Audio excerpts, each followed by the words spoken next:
하나님께서 우리를 구원하신 목적은 우리의 인생에 천국을 허락하시기 위해서입니다. 천국은 우리 스스로의 힘과 노력으로 얻을 수 있는 것이 아닙니다. 천국은 오직 하나님의 은혜로만 주어집니다. 특별히 하나님께서 허락하시는 천국은 오직 믿음으로 취할 수 있습니다. 바로 길이요 진리요 생명 되시는 예수 그리스도를 믿을 때에 우리의 삶의 중심에는 하나님의 나라가 들어오게 됩니다. 천국은 단순히 죽어서만 가는 장소가 아닙니다. 천국은 예수 그리스도를 믿는 그 순간에 이미 우리의 삶 속에 주어졌고 우리는 그 천국을 모든 삶 속에서 누리면서 살 수 있습니다. 특별히 예수님께서는 누가복음 17장 21절에서 하나님 나라는 너희 안에 있느니라 말씀합니다. 다시 말해서 예수 그리스도를 구세주로 영접하여 주님을 마음에 모신 자들에게는 하나님의 나라가 임하였고 그들의 삶의 중심에는 이미 천국이 주어졌음을 의미합니다. 그렇기 때문에 우리는 자기 스스로가 천국 그 자체가 되었고 하나님 나라 그 자체가 되었음을 늘 자각하고 있어야 합니다. 왜 우리의 존재가 하나님 나라가 되었습니까? 왜 우리의 존재가 천국으로 변화되었습니까? 왜냐하면 천국의 주인 되시는 예수님께서 저와 여러분의 삶 속에 찾아오셨기 때문입니다. 사랑하는 성도 여러분, 하나님께서는 언제나 우리와 함께 계시기를 원하십니다. 그래서 하나님께서는 우리에게 독생자 예수님을 보내주셨고 그래서 하나님께서는 주님의 부활 승천 이후에 믿는 자들에게 성령을 보내주셨습니다. 그 옛날 구약시대 때의 하나님의 임재는 성전의 지성소에 안치된 언약궤에 임하셨습니다. 다시 말해서 하나님께서는 지극히 거룩하게 구별된 장소에만 임재하셨다는 것입니다. 하지만 예수님께서 오신 이후에 하나님의 임재는 예수 그리스도를 믿는 모든 자들의 마음에 임하십니다. 왜냐하면 예수님을 믿는 성도들은 예수님의 십자가의 보혈과 부활 생명으로 인하여 지극히 거룩하게 구별된 성전으로 변화되었기 때문입니다. 그래서 사도 바울은 고린도전서 3장 16절 17절 말씀에서 너희는 너희가 하나님의 성전인 것과 하나님의 성령이 너희 안에 계시는 것을 알지 못하느냐. 누구든지 하나님의 성전을 더럽히면 하나님이 그 사람을 멸하시리라.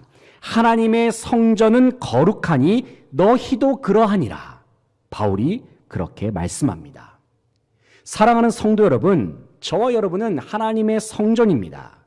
우리가 하나님의 성전이라면 우리가 해야 할 일은 무엇입니까? 그것은 하나님의 임재를 환영하고 맞이하고 24시간 주님을 모시기 위해서 언제나 준비하고 있는 것입니다.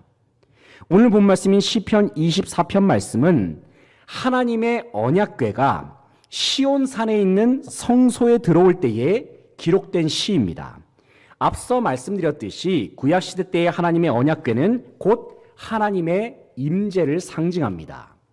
하나님의 언약궤가 이스라엘의 성소로 들어올 때에 다윗과 이스라엘 백성들은 소리 높여 주님을 찬양하면서 하나님을 예배했습니다. 이 시간 오늘 본 말씀을 통하여 언약궤가 들어오는 중에 하나님을 높여드렸던 다윗의 시를 통하여 성전된 우리의 마음속에 임재하시는 하나님을 어떻게 맞이하고 또 예배를 해야 하는지 함께 살펴볼 수 있기를 원합니다. 첫째는 온 세상을 주관하시는 하나님을 예배해야 합니다. 본문 1절 2절 말씀을 함께 읽겠습니다. 1절 2절입니다. 땅과 거기에 충만한 것과 세계와 그 가운데에 사는 자들은 다 여호와의 것이로다. 여호와께서 그 터를 바다 위에 세우시며 강들 위에 건설하셨도다. 아멘. 1절을 보면 땅과 거기에 충만한 것과 세계와 그 가운데에 사는 자들은 다 여호와의 것이로다 말씀합니다. 다윗은 온 세상 천지 만물의 주인이 바로 하나님이심을 선포합니다. 그 이유가 무엇입니까? 왜냐하면 하나님은 온 천지 만물의 유일한 창조주가 되시기 때문입니다. 그래서 다윗은 2절 말씀에서 여호와께서 그 터를 바다 위에 세우시며 강들 위에 건설하셨도다 말씀하고 있습니다. 사랑하는 성도 여러분, 온 세상 천지 만물을 바라볼 때에 우리는 하나님의 손길이 미치지 않은 것이 단 하나도 없다는 사실을 늘 기억하고 있어야 합니다. 하지만 세상은 온 천지 만물의 주인이 하나님이란 사실을 인정하지 않습니다. 오늘날 바이러스의 현실 앞에서 어떤 국가 지도자는 방역은 과학의 영역이지 종교의 영역이 아니다. 종교는 마음의 평안을 주는 기능만 할 뿐이다라고 아주 당당하게 단정을 지으면서 발언을 하기도 했습니다. 매우 어리석고도 오만한 발언이지만 잠시 곰곰이 생각해 보면 바로 이것이 하나님을 모르는 이 세상의 현 주소임을 발견합니다. 그러나 하나님께서는 말씀하십니다. 시편 14편 1절을 보면 어리석은 자는 그의 마음에 이르기를 하나님이 없다 하는도다. 그들은 부패하고 그 행실이 가증하니 선을 행하는 자가 없도다 말씀합니다. 제 아무리 사람이 자기 스스로를 옳다고 여기고 선하고 의로운 존재가 되기 위하여 온갖 노력을 다 기울인다 하더라도 그 마음속에 하나님이 없다고 여기고 하나님을 예배하는 것이 무의미하다고 생각하게 되면 그 사람은 부패하고 그 행실이 가증할 수밖에 없음을 주님께서는 분명히 말씀하십니다. 사랑하는 성도 여러분, 오직 하나님만이 이 세상의 주관자라는 사실을 다시 한번 깊이 생각할 수 있기를 바랍니다. 그래서 오직 주님께만 영광을 돌리고 주님을 예배하는 것에 온 힘을 기울이는 저와 여러분 되시기를 간절히 소망합니다. 둘째는 나를 예배자로 세워주신 하나님을 예배해야 합니다. 본문 3절로 6절 말씀을 읽겠습니다. 여호와의 산에 오를 자가 누구며 그의 거룩한 곳에 설 자가 누구인가? 곧 손이 깨끗하며 마음이 청결하며 뜻을 허탄한 데에 두지 아니하며 거짓 맹세하지 아니하는 자로다. 그는 여호와께 복을 받고 구원의 하나님께 의를 얻으리니 이는 여호와를 찾는 족속이요 야곱의 하나님의 얼굴을 구하는 자로다. 셀라. 아멘. 3절을 보면 여호와의 산에 오를 자가 누구며 그의 거룩한 곳에 설 자가 누구인가 말씀합니다. 여기서 여호와의 산은 하나님의 임재가 있는 시온산을 의미합니다. 그리고 여호와의 산에 오를 자는 하나님을 예배하기 위하여 성소를 찾는 예배자들을 의미합니다. 누가 하나님을 예배할 수 있습니까? 이 질문에 관하여 다윗은 5절에서 이렇게 대답합니다. 여호와께 복을 받고 구원의 하나님께 의를 얻은 사람, 바로 그 사람만이 하나님을 예배할 수 있다고 말씀합니다.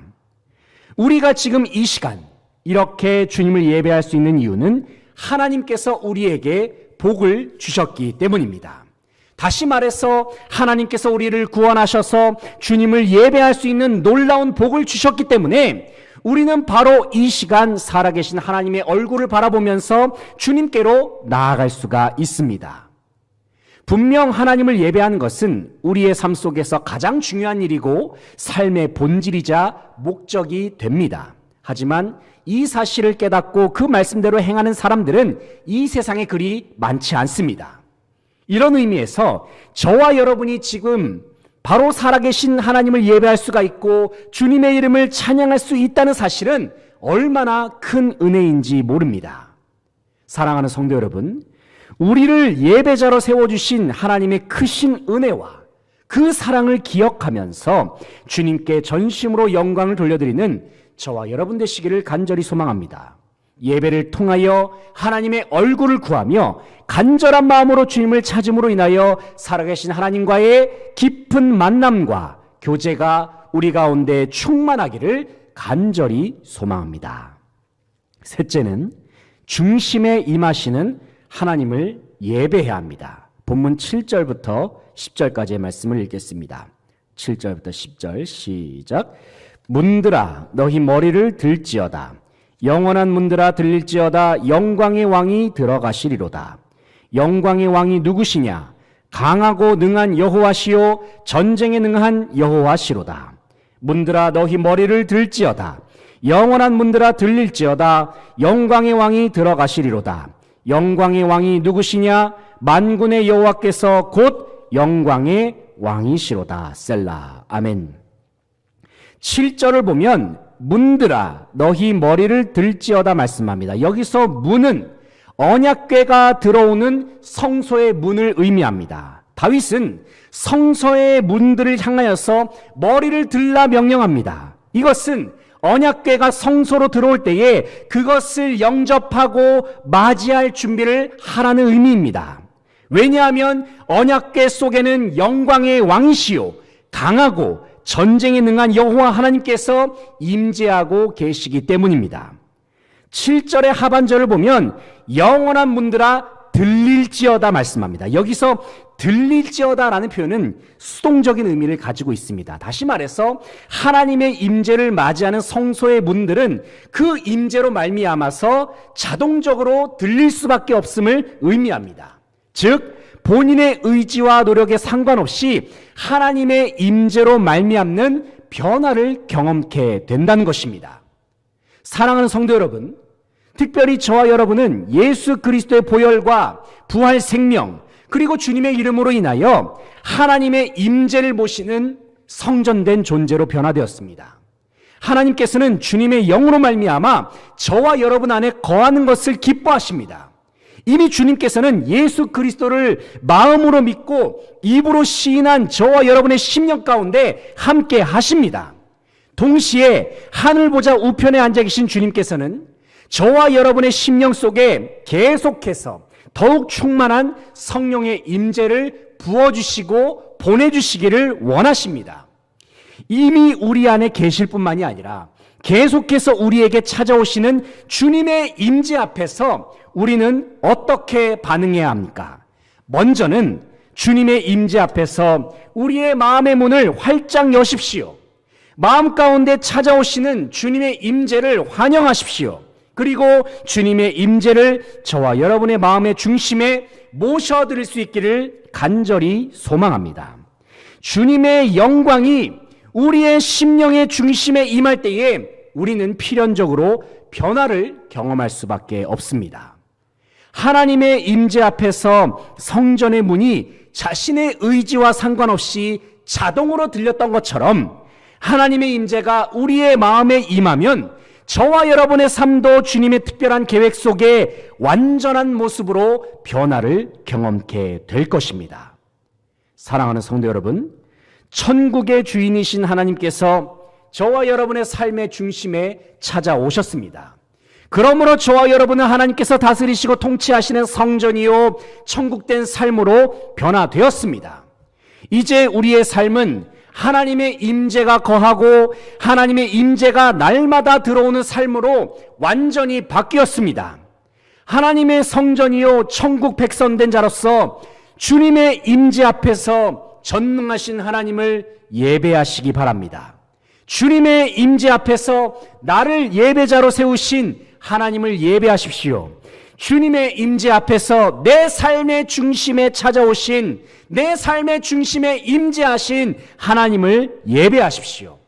매일의 삶 속에서 우리의 마음의 문을 열고 살아계신 주님을 맞이하고 모셔드림으로 충만한 하나님의 영광 안에 거함으로 인하여 진정한 천국 백성된 삶을 살아가는 모든 수지광성의 성도들의 삶이 되시기를 간절히 바라고 소망합니다.